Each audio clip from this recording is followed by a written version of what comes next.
என்னோட ஹஸ்பண்ட் எப்போ டாமினோஸ் போனாலும் மறக்காம ஆர்டர் பண்றது ரெட் வெல்வெட் கேக்கு தாங்க. ஏன்னா அது அவங்களுக்கு ரொம்ப பிடிக்கும்.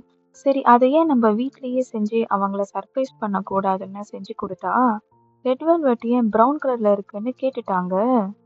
அப்போதாங்க நான் சொன்னேன், இது வந்து ட்ரெடிஷ்னல் ரெட் வெல்வெட் கேக்குங்கன்னு. ட்ரெடிஷ்னல் ரெட் வெல்வெட் கேக்குனா என்னன்னு தானே யோசிக்கிறீங்க? ரெட் வெல்வெட் கேக்கோட மெயினான இன்க்ரீடியன்ட்ஸ் வந்துட்டு pure cocoa powder, vinegar, baking soda and buttermilk. இது எல்லாத்தோட கெமிக்கல் ரியாக்ஷன்னால தான் இது நேச்சுரலாகவே ரெட்டிஷ் ப்ரௌன் கலராக இருந்துச்சு. ஓவர் த பீரியட் வந்து ஒரிஜினல் ரெசிபியில் வந்து ரெட் கலர் டை ஆட் பண்ண ஆரம்பிச்சாங்க.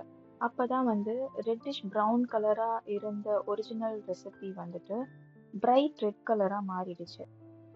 இந்த ரெட் கலர் ஆட் பண்றனால உங்களுக்கு டேஸ்ட்லலாம் எந்த டிஃப்ரென்ஸும் இருக்காதுங்க.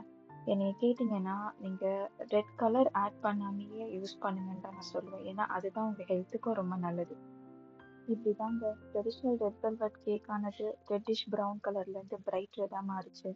ஹோப் இந்த இன்ஃபர்மேஷன் உங்களுக்கு பிடிச்சிருக்கும்னு நினைக்கிறேன். பிடிச்சிருந்தா லைக் பண்ணுங்க, மறக்காம சப்ஸ்கிரைப் பண்ணுங்க. தேங்க்யூ ஃபார் வாட்சிங். பை.